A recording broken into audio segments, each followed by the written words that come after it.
Welcome to Fresh Catholic, a podcast for those who are converting, reverting, or simply want a fresh perspective of the Catholic faith to help them to open their hearts and minds to become closer to the love and goodness of Christ. My daily prayer is that I will be a bright light to others, to be filled with the love and light of Christ, so that when people look at me, they see Him radiating out from me for His glory. Hello and welcome. I'm Lori Balderas and I'm so happy you're here. Well, I'm still out in the wild. It's not as cold as you can see. I'm not all bundled up. I'm not getting rain poured on me. This week has been very hot. So there's always something, isn't there? Anyway, I hope you all enjoyed last week's episode. It was done very differently, as we told all of you that when we headed out on our adventure, that Fresh Catholic would look different, sound different, all those things. And we were right, I think. So I hope you enjoyed that episode. I also wanted to bring something up before we get into the episode. On my social media, on Instagram and Facebook and YouTube, I've been doing short videos for a very long time now.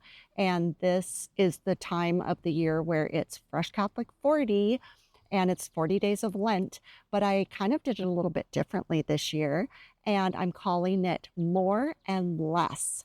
So what I'm trying to do is every other day, I'll do more of this during Lent, do less of this during Lent. So we're like switching off. I know I had one person that commented, and he clearly wasn't understanding what the assignment was here. And he was saying, it shouldn't be more, it should be better. And I said, you are right, sir, it should be better. But I'm trying to clear that up. So if any of you are wondering why I'm doing that, it's do more of this during Lent and less of this. So I hope you will all tune in and check those out every day. And also, if you don't follow me already on Instagram and Facebook, please just click follow, because why not? I have so many people, I can see what y'all are up to. So I can see that people are reading them, watching them, but they're not following me. So come on, join the Fresh Catholic team here. Anyway, so kind of in the same vein as last week, where I was kind of letting you know what was going on with Fresh Catholic, with Simon and I on our adventure, how we were feeling, what the current status was. So we are going through a lot of highs and lows over here at Fresh Catholic, on the road, in the wild. And again, I just want to be very upfront with you and very open and honest with you. But I also like to always figure out, why is something happening? Why do I feel the way I do? What's the positives in it? Because it's really easy to get stuck sometimes in the negatives of life, in when things get switched and you have to switch gears and you have to change lanes and all these things. It's hard to not get discouraged. It's hard to not get disappointed and to wonder, why, God, why? But it's true. And so, I'm just like everybody else, where, I was raised to have a positive attitude. My mother is a very cheery gal, and she's always wanted me to, look at the bright side of things and to, not let things get me down too much, because that's exactly what Satan wants from us. He wants us to just be mad at God and to blame God and to give up on God and to just say, Satan, you're right, I'm going to hang out with you. Well, that's not going to happen in my lifetime, but I do know that it's very easy to get discouraged. And the past few weeks has been somewhat discouraging. And instead of just throwing in the towel and, letting Satan win, I have to rethink why I'm thinking and feeling the way I am. And Simon and I were talking about it, and he was saying, we've taken this really bold move literally and figuratively. You know, we packed up all of our belongings. We left our rental house and we put everything in storage. We're living the van life. That is a very, you know, bold, risky thing to do. But we both felt that it was time. Like we've been planning that for a long time. And we thought, now's the time. And we did that bold move. And you know, things don't, just because you do a bold move doesn't mean everything's going to go exactly as you, the human, want it to go. So Simon and I were talking about this, and I was just opening up to him and telling him, you know, I'm feeling upset and discouraged and, you know, angry at times, and I don't want to be feeling that way. And so he was bringing up, you know, the fact that we put our rudder into the water and we have to decide who's manning the boat. You know, we're not manning the boat. And as humans, I mean, I like to be in control of things. I like to know what's going to happen, when it's going to happen. That's not very realistic when you're dealing with our Lord, because he's in charge. And in answer to the question, who's, you know, manning the boat? God's manning the boat. And we aren't on God's timeline. God has his own timeline. And we do have to be very faithful in the fact that I know Simon and I, we pray all the time and say, Lord, you're in charge. Lord, we want to do whatever you want from us. Lord, please guide us. Please show us. But then there's that human side where we go, but Lord, but this is where we want to go. And this is what we want to do. And this is how we want it to go. That's not how it works. And so I do think there's a lot that I think Simon and I thought would be happening by this time in our adventure, and it's not. And Simon brought up a really good point that we still have a lot of things that we're still tethered to. You know, we have to finish. We have to finish some business. We have to finish some things that we just aren't quite, you know, we haven't worked through yet. And I don't think, you know, not that we can ever know what God's thoughts are or what his plan is, but I know that we can't very well leave and be still tethered to some things here that we need to finish up. And so I know last week, you know, we had a plan. We were heading out. We were going to head out, and God put a definite stop to our plans.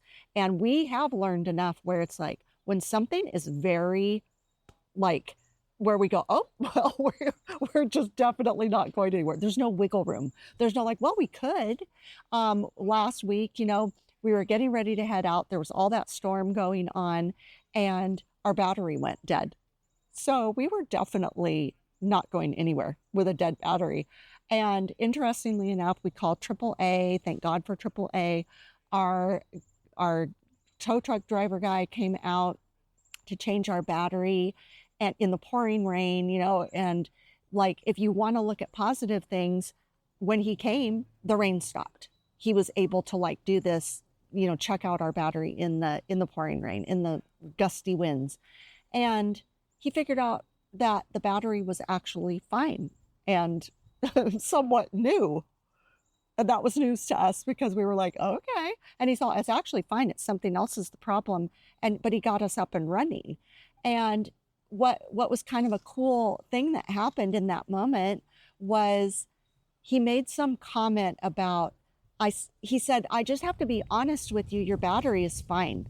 Like we were getting ready to have him put in a new battery that was going to cost us an abundant amount of money that we didn't have. And then he comes up with, oh, actually, it's fine and it's working and no problem. And I just need to be honest with you. I said, wow, I really appreciate your honesty. And he goes, well, I just want to, you know, something about I'm being honest for Lent. And I said, oh, you know, the word Lent. Ding. I'm like, oh, are you Catholic? And he said, yes, I am. And I said, oh, well, where do you attend Mass? And he said, Our Lady of the Assumption Church. That's our church. That's where I worked. So I'm like, oh, so of course, you know, then we have this in common, and we're talking about being Catholic, and I turned him on to Fresh Catholic. And so after he left, we were just thinking, wow, you know, like that was such a nice encounter. And maybe he needed that. I know I needed that. Anytime I hear somebody's Catholic, it just like, I just feel like we're all in the same club and we all, understand each other and we have these things in common. And it made me feel very good that he enhanced our day. Hopefully we enhanced his day. And we thought, if for no other reason, that was nice that God presented that, that encounter for all of us. So I thought that was great. And then say hi to him because he may be watching this. Oh, hi. But let's see. I'm trying to remember his name. Do you remember his name? Oh, Brian. I think his name was Brian. Hi, Brian from AAA. Welcome to Fresh Catholic. Anyway, so that was just a nice encounter. And then we decided, okay, well, we have some van things that we need to get accomplished. So we put our adventure on hold, and that was really hard to do, but we just weighed out our options and decided, okay, we're going to stick around for a while. And then we ended up going to get our van fixed. And that was another thing. We had this major thing that needed to be fixed on the van. It was going to cost us an abundant amount of money. And we were just really struggling with that. And we get a phone call from the Concourse Motors in Ventura. Check them out. They're the best place to take your import vehicles. Anyway, they phoned us and said, actually, that part that needed to be fixed is brand new in your van. We're like, okay. So we don't know how that happened. And we didn't need to spend the money on that part. And we could spend the money on other things that need to be fixed on the van. So again, we felt that God made that happen because we were going to have to stay around and wait to have the other things fixed. So that was great. And the gentleman who checked us out at Concourse Motors, I think his name was also Brian. That's weird. Okay, 2 Brians. Anyway, so he was also interested in our podcast, and I gave him our card and he said he would listen. So, I mean, all these things might be for, our ministry, and God knows. And also we got the van fixed. And so that was really wonderful. So I guess my point is, when you're being held back from something, if you can look at the positives and you can look how maybe these different things that we were going through, again, I felt like God was showing us, I'm here with you. I'm trying to help you. But you're meant to stay around for whatever reason, only God knows. But there has been some really discouraging things happening. And, it just proves to me, when humans are in charge of things sometimes, that's when they go haywire. We've had a few people really, let us down in some things that are being, they're being very dishonest. They're being not, they're doing things that we would never even think to do. And I know that God will handle those people and those things, but it is disappointing when people are kind of get away with bad behavior, especially when you're on the receiving end of it. And I just have to pray that God will work in for the good of our plans and our, that we want to just spread the word about him and our ministry and everything. So I don't want to let those people get us down, but it is really hard sometimes. But back to the, what Simon was saying about the rudder in the water and God is in charge. I always feel like that should be just so easy for all of us, that we just know that he's in charge and we just have to surrender to him. And I say it all the time, but then when you're actually in it and you're actually not feeling very you're thinking, where are you, God? Are you manning the boat? Because I feel like, we want to go this direction and you're taking us over here. Now, the answer is, of course, he knows that. I'm going to move over just a tiny bit. Hang on, we're out in the wild, so I have to move with the sun. The sun and the sunshine.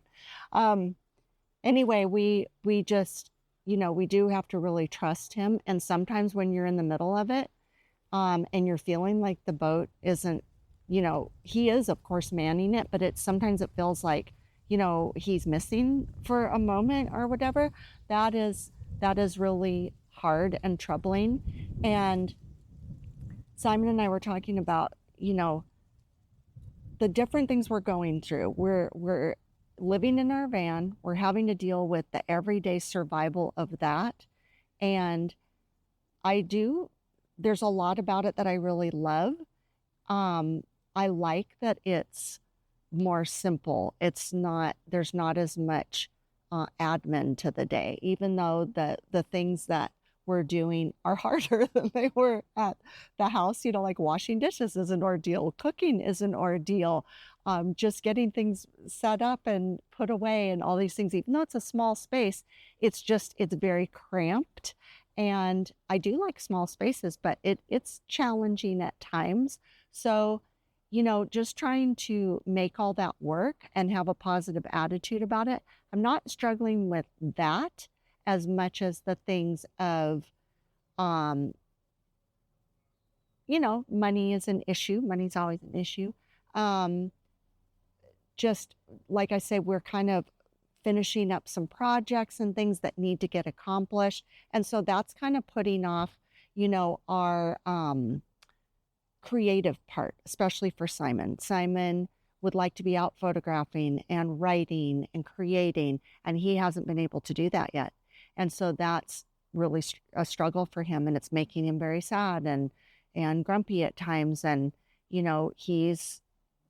he's just like wanting to go and do this creative stuff, and he's not being able to. And so that is really hard because we feel like, why did we leave if we're just kind of living the same life? We're not out enjoying things. We're not getting to do these things that we set out to do on this trip. And so I'm just, we're both trying to keep a positive attitude, but it is hard because we're chomping at the bit to start this new life we want to do. But God is like, holding us back. And I felt like this has been the story for the past year or two, where it's like, we'll get really excited about something we want to do or think is going to, expand our ministry, expand our life, expand our relationship with God and other people. And we kind of feel like we're just stuck in the same spot. We were supposed to go on our pilgrimage and that didn't happen. And that, I'm still wondering why that happened. These different roadblocks and hurdles and things we're having to go through, there obviously is a reason, but, and maybe it is just so we become more faithful. Maybe it is just so we're not questioning every day, God, where are you? God, why is this happening? God, why isn't this happening? Maybe he's just trying to really refine us. And I feel like that's a lot of what Lent is for people. You should be refining yourself. You should be really fasting from a lot of things, focusing on other things, getting rid of negative thoughts and feelings. And right now, what am I saying? I'm submerged in negative thoughts and feelings. And so we're fasting from a lot of things, but I need to fast from those. I need to fast from having a negative thought, having, so many questions for God, having so many challenging things that I'm challenging God with, well, how come I'm not getting my way? And how come you're putting this roadblock in front of us? I need to fast from that attitude, because why am I doing that? That's being a spoiled child, that's me thinking my father doesn't know best, and he does. And so, and just knowing that he knows what we need and when we need it, why we need it, where we need it. And, I do know that a lot of the, that we have been kept behind, it is, we are getting to experience things with our children and grandchildren we wouldn't have experienced if we would have already taken off. So that's kind of a plus. But anyway, I think,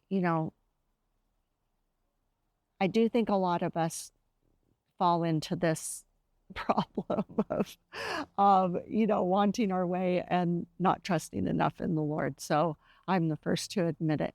I also know that there's a thing, I'm just going to touch on it briefly, that's been really a real struggle for me.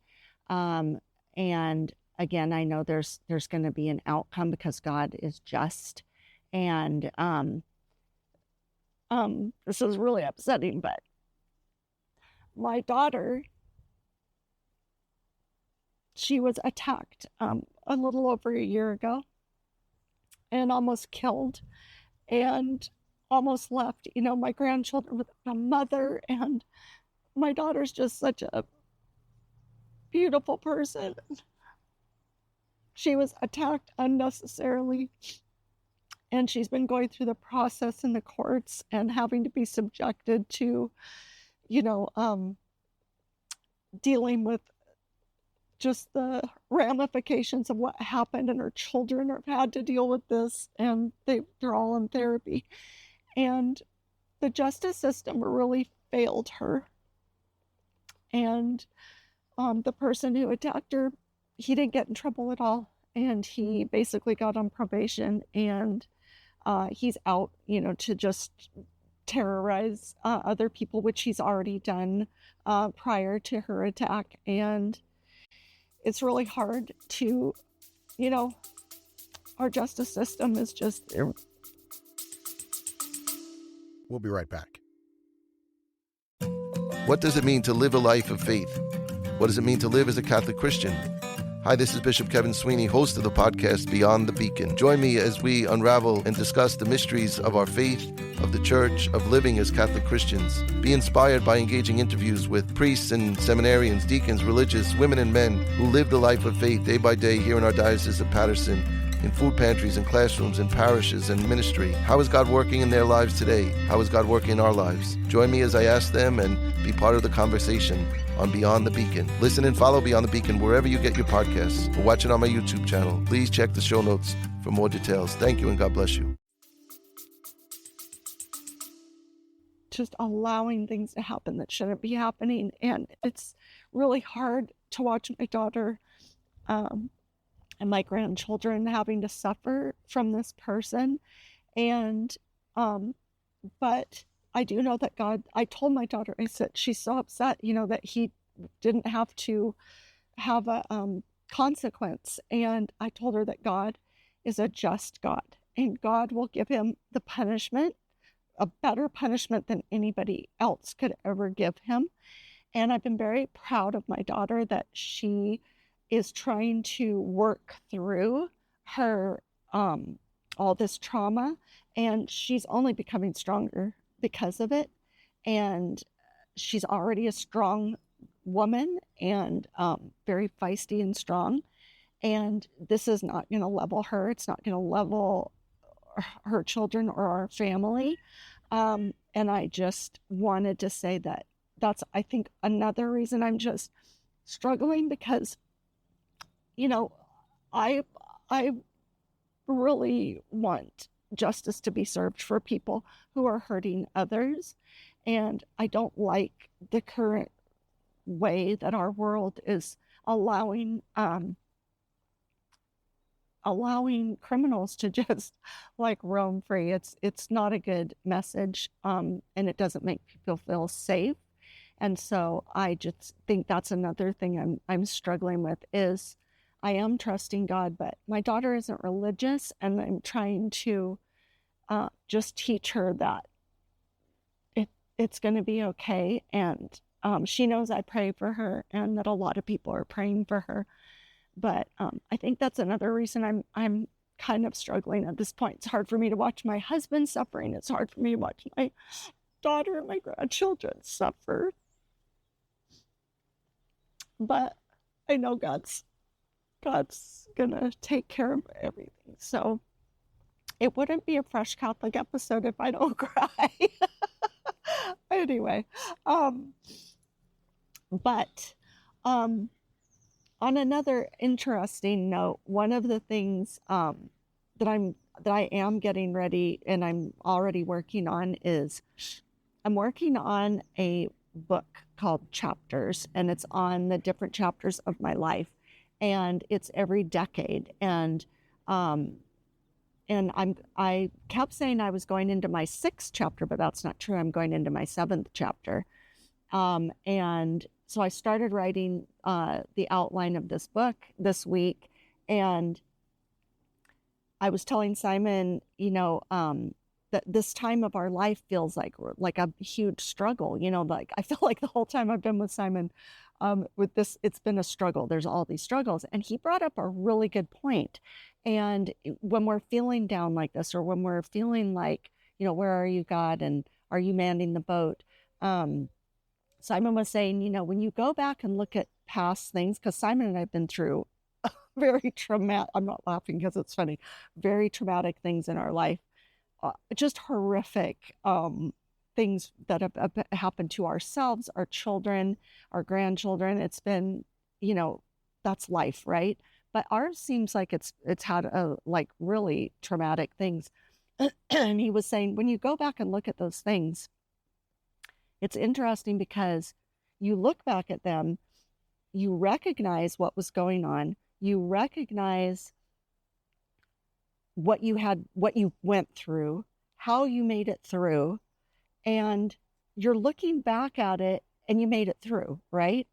And when you're in it, you feel like you're swirling in you're just going in a whirlpool and you're like in a tornado or whatever.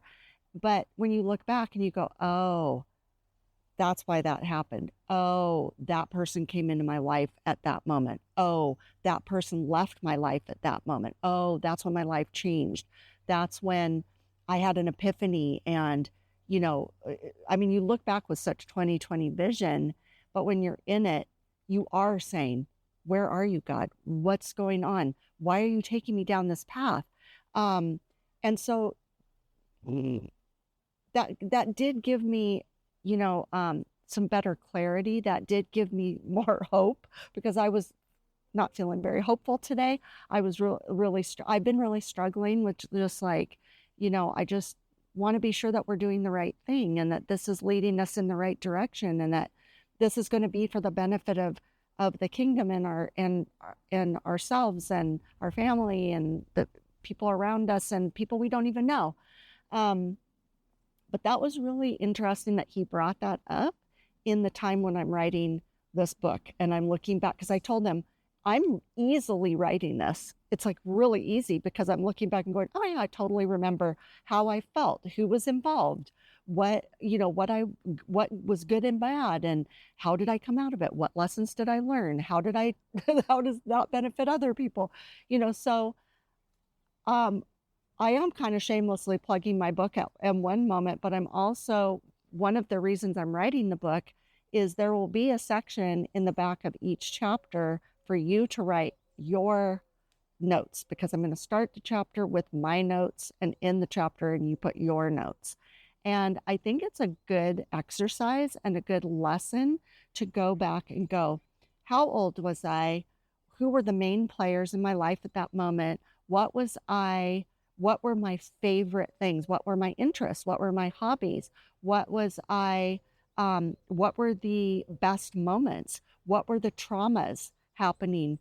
What were the lessons I learned? And what would I tell myself, like me, Lori, today, tell myself in that decade? Like, what would I go back and say, this is what you should be doing? What would I have said? And I think it's like a really good exercise. And I'm in that moment now where I'm going, it's so unknown. My 7th chapter is so unknown. I just started it in August, my 60th year. So my 7th chapter is from 60 to 70. What will this chapter hold for me? I don't know. I'm kind of thinking, well, it's starting off somewhat, slow and I don't know. I feel like I'm kind of stuck, but I'm also looking forward and excited to see what will this decade and this chapter bring for me and Simon and our family. I am always hopeful. I'm always, like I said, I always try to have a positive attitude, but I'm human and I get stuck in the mud puddle sometimes. But anyway, I think that I think writing this book is going to help me to remember that life is many hills and valleys, many ups and downs, many pits and cherries, all those little metaphors and descriptive ways we can talk about it. But when you put your life in God's hands, He's in charge of the book. He's writing the chapters for you, and you're a participant, and you have to allow the story to unfold and to learn lessons from it, to teach others from your lessons. If you don't go through your life and have traumas and dramas that you can't learn lessons from and help others with those traumas and dramas, then I don't know that your life is really a life. So, you got to step out. You got to try like we're doing. We're putting that rudder in the water, and it's not easy. And we're hitting big waves and, swirling around in our boat, sometimes just in the heat and in the sun and sometimes in the rain and in the wind. But God is there. And when we say, Jesus, where are you? We are perishing. He will say, do not be afraid.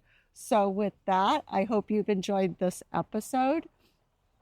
I hope you continue watching and listening. And if you're watching YouTube, sometimes you're going to get, we have all sorts of people pulling in to camp for the weekend. So, it's a little different when we do it out in the wild. But I hope you've enjoyed it. Please subscribe if you haven't already. It doesn't cost a thing to subscribe. Click that like button, share with your friends. I hope you continue to have a wonderful Lent, and please pray for us. We need your prayers, and thanks for coming today. Thank you. Love you. Bye. Thank you for joining me today. Now go out and be a bright light in someone's life. And remember, be focused, be faithful, and be fresh.